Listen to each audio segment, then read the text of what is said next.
боюнча мындай элдин пикирин билели, эл кандай ойдо экен деп мындай өз 4 октябрда барасызбы шайлоого? Барасыз, шайлоого, барасыз. Анан эси мындай эме болбосо кайсы партияга берейин деп атасыз? Мен Мекенчил шайлайын деп атам. Мекенчил партиясын шайлайын деп атасыз. Эмне себептен ушу партияны тандап алдыңыз?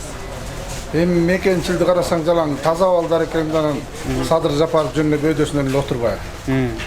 Ошон кичине поддержка болсун Мекенчилди тандап атам. Өзүм эле оюм Мекенчил. Экөө Мекенчил партиясын шайлайын деп атасыз.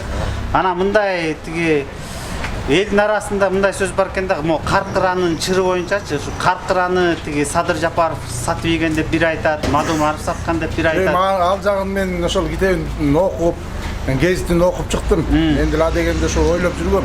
Көрсө бул жерде Садыр Жапаровдун эч кандай күнөөсү жок экен. Аны бийлик бошотуп анан кийинки жылда сатып ийген тура. Ошон үчүн Мекенчил шайлаш керек. Бул значит тиги Каркыраны сатылышы боюнча тиешеси жок экен, сиз билдиңиз чындык экен, э? Гезитинде жүрбөйбү.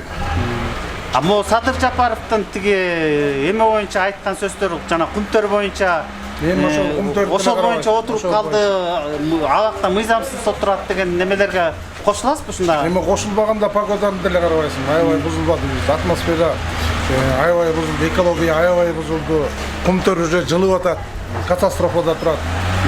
Аны көргөзүп эле какшап эле атышпайбы. Оору да көп болуп атат.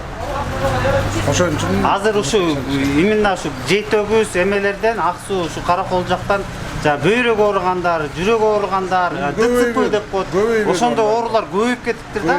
Анан кээ бир эксперттер айтып атат, бул деген баягы кумтөрдүн зыяны тийип атат депчи. Дегени ошондо канча деле мына телевизордон да, телевидениеден деле айтып атат. Тоо жылып кетип, бурап кетип, уже балдарды, иштеп аткан балдарды басып калып, табылбай деле атпайбы. Уже катастрофада полный турат. Муну колго албаса болбойт. Мен түшүнүгүм боюнча. Значит, жана Садыр Жапаровдун айткан сөздөрү туура эле экен да. Биякта жакын арада экологический катастрофа болот деген сөздөр бул туура эле экен да. Туура да карабайсың. Анан жанагы айтып отурса, Садыр Жапаровдун бизге бир болбогон эле процент калат турбайбы? Кумтөрдөн түшкөн акчадан. Болбогон эле экен да, калган кетет турбайбы делишип. Биякта жанагы элге ушу Кыргызстандын өзүнө алса, абдан эле ушундай момундай пандемияда жакшы туруштук бермек да. Карыздап, чет мамлекеттерден акча албай элечи. Мамлекет артка кетип атат да. Бул кумтөрдү эми кыргыз эли өзү иштеш керек да. Болсо такыр жаап саш керек. Ооба, ушул Садыр Жапаровдун мындай деген айткан сөзү бар экен да. 20-жылы кризис болот дүйнө жүзү боюнча. Карабайсың, анан биз ошол кумтөрдүн жанагы канча бир эмесин золотой запас кылып, тиги улуттук банкта сактайлы деп ушинтип айтканы бар экен. Ушул жөнүндө ошол убакта кандай Садыр Жапаровдун айтканы туура болгонбу же туура эмес болгонбу? Туура болгондо болбоду, иш жүзүндө көрбөдүк. Муну эми дагы болот деп айтып атпайбы. Биз ушу мына азыр мамлекетибиз пандемиянын убагында эле 1 миллиардка жакын акча алды деп атат, туурабы? Ошол албагандан анан эмне кылып атат? Ошонун баарын эле азыр биз карыздабай эле ошол Садыр Жапаровдун айтканына көнүп, ошол убакта депутаттар улутташтырып койсок, биз ушул убакта мынчалык кыйынчылык тартмаган эмес экенбиз да. Ошондо чыгып кетмекпиз да мындай кризистен. Анан тетиги азыр цианид деген улат, бул деген аябай чоң катастрофа болуп турат. Тиги нарын жактыда жанагы нарын суусуна кошулат деп да мындай да кеп айтылып атат. Жанагы эме жарыла турган болсо, көл жарыла турган болсо, барып туруп тиги нарын суга кошулат, анан нарын жакта ууланат деген эксперттердин заключениясы бар экен. Ошол тиги Садыр Жапаров иликтеген комиссияда ушундай эси бияктагы экологический катастрофа боло турган болсо, нарын жактындагы эли кыйрайт депчи. Биздин деген да Өзбекстан, Казакстанга чейин зыяныбыз тийиши мүмкүн.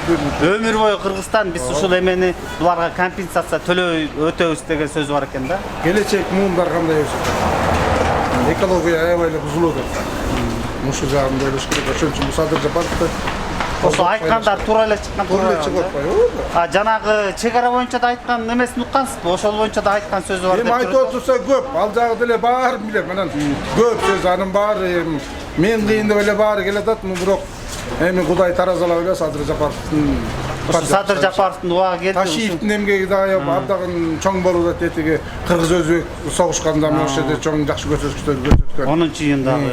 Ошону дагы караш керек. Негизи бул партиядан келечек үмүт өтсө болот. болот.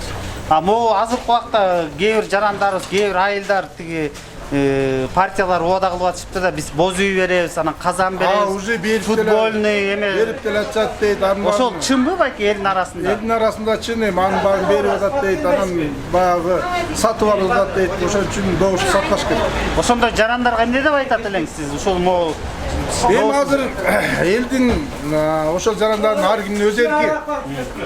Анан мен деген просто түшүндүрүп айтып атам мен. Келечегиңе дойлогула, туура шайлагыла. Сатылбагыла акчага. Ушундай кеңештерин берип атам. татыктуу партияны шайлайлы. Партияны шайлап алалы. Эми акыркы ушул эми могу парламент эми акыркы жолу мүмкүнчүлүк болуп турат. акыркы мүмкүнчүлүгү. Муну туура түшүш керек. Баарыбыз эле.